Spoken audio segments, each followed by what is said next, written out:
bienvenue. Aujourd'hui, on explore un livre qui propose une perspective différente. Le protocole cancer. 21 jours pour restaurer ton terrain cellulaire. C'est écrit par Jean-Louis Doussou, connu aussi comme CSR Gieldos. Oui, un auteur qui s'appuie sur plus de 15 ans d'expérience, notamment avec les compléments Forever Living, et qui a fondé la communauté des conseillers en santé et réussite. Et sa mission ici, c'est de nous faire voir le cancer non pas comme une guerre, mais plutôt comme une rupture de lien, liée au déséquilibre du fameux terrain. Exactement. Il a cette phrase clé: «Je ne soigne pas les maladies, je parle au terrain». Ça résume bien. Alors ce terrain, justement, c'est quoi exactement? C'est notre environnement intérieur. Pense au pH, à l'oxygène dans les cellules, à la charge toxique qu'on accumule, l'inflammation, le stress chronique, tout ça. D'accord. L'idée centrale, c'est que la cellule cancéreuse, elle essaie juste de survivre dans un milieu devenu chaotique. Trop acide, pas assez d'oxygène, un système immunitaire un peu perdu. Un peu comme une moisissure qui pousse dans une pièce humide. C'est ça l'analogie, hein? C'est ça. Tu peux nettoyer la moisissure tant que tu ne règles pas le problème d'humidité, elle reviendra. Donc il faut agir sur l'environnement, le terrain. Ok, très clair. Alors comment ce livre propose d'agir sur ce terrain? Si j'ai bien compris, il y a plusieurs axes. L'immunité, l'énergie cellulaire via les mitochondries et même le lien avec nos nerfs, nos émotions? Tout à fait. Le livre met en avant ce qu'il appelle le triangle inflammation, immunité, énergie. C'est interdépendant. C'est-à-dire? Un système immunitaire qui est soit épuisé, soit qui surréagit, et des mitochondries, nos petites usines à énergie, qui sont endommagées, ça s'entretient mutuellement. Ça crée un cercle vicieux qui alimente l'inflammation chronique. Ah oui, je vois. Et il ajoute à ça l'impact du stress, d'un choc émotionnel. Si l'émotion n'a pas de chemin pour sortir, pour être traitée, elle peut en quelque sorte figer le terrain, influencer notre système neuro-immunitaire. Ce n'est pas l'émotion qui rend malade, c'est son absence de chemin. C'est une citation du livre, ça, hein? Exactement. Ça souligne cette connexion corps-esprit qui est vraiment au cœur de l'approche. Du coup, ça semble logique qu'il faille d'abord reposer ce terrain, le calmer, le nettoyer. Comment on fait concrètement? Alors, la partie 2 du livre se concentre là-dessus. Les bases, c'est 1. Éliminer ce qui jette de l'huile sur le feu inflammatoire, donc le sucre, les mauvaises graisses, les toxines, mais aussi l'excès de stress. Ok, logique. 2. Mieux oxygéner les cellules et relancer la circulation de la lymphe, notre système d'évacuation des déchets. Ça passe par du mouvement doux, la respiration consciente, des choses comme le brossage lymphatique. D'accord. Et le troisième point?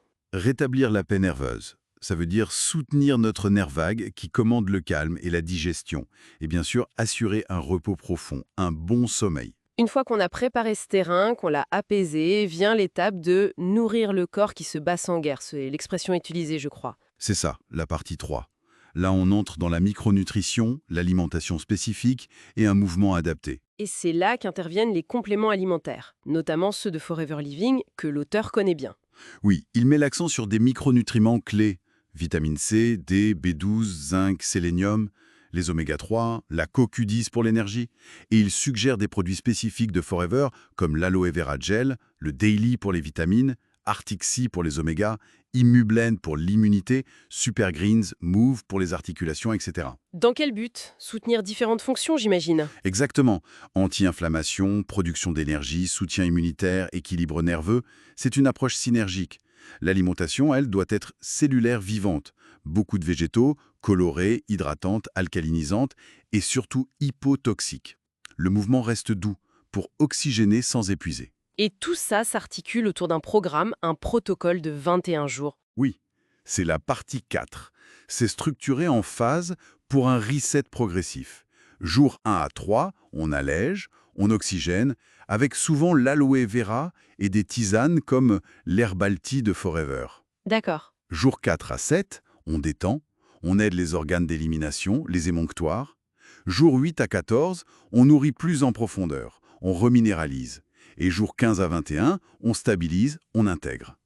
Chaque phase a ses actions et ses soutiens nutritionnels suggérés, comme l'Immublend ou la gelée royale, royale gelée, plus tard dans le protocole. C'est un cadre, mais j'imagine qu'il faut l'adapter. On n'a pas tous le même point de départ, le même terrain. Absolument, et c'est crucial. La partie 5 aborde justement la personnalisation. L'auteur identifie des grands profils, par exemple le terrain inflammatoire chronique, le digestif perturbé ou l'hormonal sensible. Et selon le profil, on ajuste. Voilà, Pour un profil inflammatoire, l'accent sera mis sur l'aloe vera, les oméga 3, Arctic Sea, peut-être Move, les super greens, avec une diète anti-inflammatoire stricte. Si c'est le digestif qui est central, on va plutôt se tourner vers l'aloe, les probiotiques, Active Pro B, les tisanes, Herbal Tea, les fibres, Fiber, et une alimentation douce, peut-être plus chaude. Donc si on résume, ce livre propose une approche vraiment globale, holistique. L'idée centrale, c'est pas de combattre, mais de restaurer l'équilibre intérieur, le terrain, C'est tout à fait ça. en utilisant une combinaison d'outils, alimentation, gestion du stress, mouvement, respiration, et des compléments bien ciblés basés sur l'expérience de l'auteur. Oui, la philosophie, c'est la collaboration avec son corps, pas la lutte. La conclusion du livre le dit bien, tu as guéri parce que tu as réappris à collaborer, avec ton corps, avec ton souffle, avec le vivant. Une invitation à devenir l'architecte de son terrain, c'est ça? C'est exactement l'idée.